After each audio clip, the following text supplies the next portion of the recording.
all the clowns. Entertainment was hard to come by in their own home.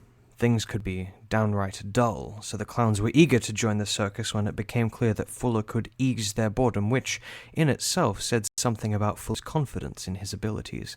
The first clowns that had come in were, to say the least, monstrous. They were too unstable to be fit for regular circus performances. As a result, the creatures who were employed by Fuller were required to stunt their growth, abilities, and primal violence to the point where they could be, at the least, accepted without too much concern for worry. Eugene cursed again. I bet right now the higher clowns are sitting on their asses just clowning around right now. No one cares about two miserly lessers. We're just the higher's dogs, he lamented. Oh, the freaking humanity! The term humanity doesn't apply to us, Pius corrected as he leant down to look at a ruined cotton candy machine. Yes, we do serve the higher clowns, but it's far from a slave system. Then, frowning in disappointment, he added, No good here. All the milk's spoiled from the heat. It burst all over the vat. Well, there has to be something we can use to get Morty up and running, Eugene spat. And it had better not involve me. I don't want to become a fun-lover's punching milking bag thing again. The clown shuddered as it recalled a vivid image of it being forced to turn into a cherry-red, wobbly, heavy bag so it could keep Mortimer occupied and away from the audience. You'd prefer being abandoned by the circus and left to wither from milk deprivation? It'll take Mortimer at least a week to make a gallon of milk for just one of us if we don't let him off the chain for a bit. Give a little to win a little, Pius remarked curiously, regarding Eugene as he was a mildly interesting thing found within a rotting log. No, I just want to stop being someone who has to do all the dirty work, Eugene shot back. How do we get stuck with that fun lover anyways? I thought that after Marlene was transferred I had requested one that just needed company to be milked, not one that was a sadistic little twit. Mortimer was given to us under special circumstances, if I recall, Pius said as he walked towards another melted concession stand. Aside from the psychotic milking needs, I thought violent fun lovers were shipped back home. Don't you remember, Eugene? Honestly, you'd be much better off paying attention instead of moping all the time when someone's talking. In fact, your attitude contributed to the higher-up giving us the sadistic little twit. Anyhow, allow me to lay it out for you. Behind Eugene and Pius, Mortimer returned with a box of 24 twisty balloons, honking and hissing reproachfully as it continued to walk with an empty fluid sack. It plopped down and turned one of its arms into an air hose. Its remaining hands, which were surprisingly dexterous, began inflating and tying the balloons until it had 16 balloon animals ranging from dogs to monkeys to cats. It loaded a handful of pebbles into one of the remaining 8 balloons and inflated it near bursting before shaping it like a shotgun. Then it popped, sending the miniature rocks hurling towards a pair of rubber turtles, which both deflated with hissing floops. Mortimer clapped its hands and repeated this antic 7 more times until the balloon zoo was mowed down completely. The milk sack on its back filled slightly, perhaps a dozen milliliters, though Pius and Eugene didn't notice. Mortimer was sent off with Tricia to go scout for potential new show additions, Pius lectured. Oh yeah, Tricia, I remember her, Eugene interjected. What happened to her? She was inflated after Mortimer got out of hand during their search, Pius said with a tone of sadness in his voice. It was at some artists' convention. Mortimer went bonkers when he saw one of the pieces. Which one was that? Eugene asked. A total death trap thing. Lots of needles and sharp stuff and explosions, the whole lot. It was supposed to represent some human element. You mean ignorance? Downright complete and utter asininity? Eugene gave a short bark of laughter. Something like that, Pius responded, smiling slightly in spite of himself. We confiscated it from Mortimer after he somehow managed to take it out right under their noses. I don't even know why anyone in their right mind would have displayed it to begin with, though the artists Tricia had been sent to go look at were odd. I remember hearing something about how everyone should chill in the report. Human slang sometimes. I know, right? Go on, Eugene implored Pius to get to the point. Meanwhile, Mortimer, now in a form resembling a monstrous half-mechanical praying mantis, was taking helium canisters and chopping the seals off with transformed bladed forelimbs. One sped straight towards Pius's head, who casually sidestepped the projectile. The canister snapped the big top pole in two and continued skitting for a good 100 feet. Eugene wasn't so lucky and caught one right in the back, sending the clown sprawling face down in the dirt, where he stuck out like a nail. "Wowie, wowie, I the champ! Mortimer laughed again.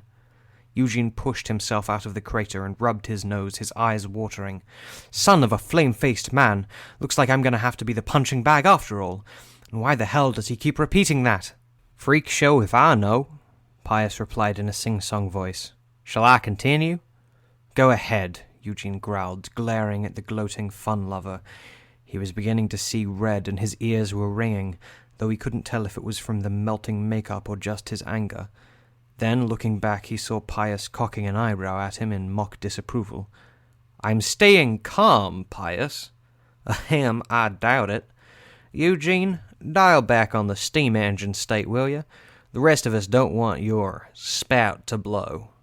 Pius gave a little smirk as he watched his colleague try and get his temper down. Eugene felt the top of his head. Shit!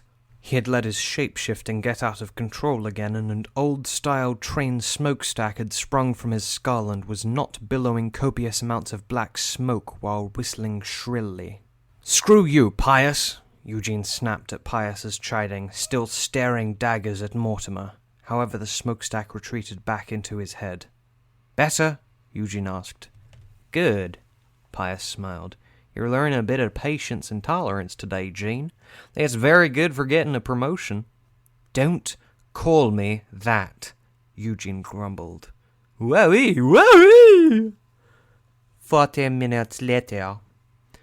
"And so after you gave Head Arby lip, he gave you Mortimer because it was so fond of you.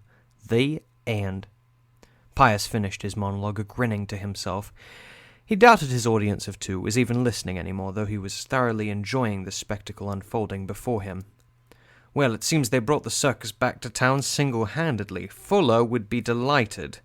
Mortimer and Eugene were engaged in a violent but very one-sided fight that began after Eugene called Mortimer Mort around the 13th minute of Pius's tale. The ensuing tussle had leveled what was left of the circus, yet strangely had brought some life back into it as well. The merry-go-round horses had been thrown off their ride and were now frantically galloping and whinnying in place as they tried to run away in terror. Boxes of Herman Fuller animal crackers lay strewn over like a miniature zoo and were screeching their respective animal cries as they were trampled underfoot. Leftover masks and costumes had split from their wardrobes and were waltzing and performing acrobatics with each other without wearers, while legged funhouse mirrors stretched and squashed whatever came into their sight, both reflected and physical. A few tumbleweeds rolled by, followed by an ominous rumbling sound of gravel on metal. Pius sighed. "That'll be the Ferris wheel." It rolled past him and then came to a stop at a melted hot dog stand before falling over onto it. Pius smirked. "To go, please." He turned back to take in the wrestling match, which had now moved into the big top. Mortimer, who was now steadily refilling its milk supply due to the scuffle, was relentlessly swinging a meat cleaver at Eugene's head while in the form of a giant pig wearing a chef's hat. Eugene, who was already low on milk, was running out of steam. "I don't care about your story anymore," Eugene screeched as he avoided yet another vicious knife swing. "Help me already." "You were listening to me," Pius called happily. "Keep up the good work. At this rate we should be able to make a ring within the next half hour." "Eat my..." Eugene was cut short as Mortimer, the flaming unicycle-riding grizzly bear, ran him over. Eugene's clown form shook violently as he lay in the dirt covered by a tire track. He looked like a wax figure struggling to stay solid in a firestorm. Dear, he's straining to keep his clown form up, Pius thought. At this rate he'll revert within the next few minutes. Should I intervene? Ah, well, the hires are men, he can restore him when we get back. The fun-lover pedaled over to Eugene, who was still lying in the dirt unmoving. Mortimer turned back into its default form and began prodding the clown with its hands. It rolled him over. Eugene gave a withering glare at the walking udder. That was enough for Mortimer to decide there was still some life in his plaything. The fun-lover turned into a literal hammerhead shark. It swung its iron mallet face downwards towards the unfortunate lesser clown who, by now, was simply too upset and too low on milk to resist. When the hammer struck, the clown crumpled and dissolved into a black puddle with a sploosh and a gurgle. The liveliness around the main attraction continued as if nothing had happened. Pius stared, raising his eyebrows in genuine surprise. Perhaps less than a few minutes. "Oh, dear me," he sighed, looking down at the shallow pool and shaking his head. "That was a little rough, Mortimer." The fun lover peeled its head away from the clown and reverted back to its many-armed sack form. It had finally stopped laughing. The vesicle was now bloated with black liquid. Pius grinned at the full milk supply. "Though I guess you had your reasons. Well done." "You piece of..." An angry, high-pitched bubbling emanated from Eugene the Puddle. "Hello, Gene. You've finally come to. Look, Mortimer has enough milk to take us back, I believe." A dozen pair of short eye stalks and tentacles sprouted from Eugene's body. He had reverted to his normal, weaker form and was now violently cursing his attacker with a barrage of gurgling and hissing. "Hush now, Eugene. Thank you, really, for taking one for the team," Pius said to the puddle. "We'll get you fixed up soon enough." The still-whole clown knelt down and scooped Eugene up in his hands. "Mortimer, time to go home." "Ravi!"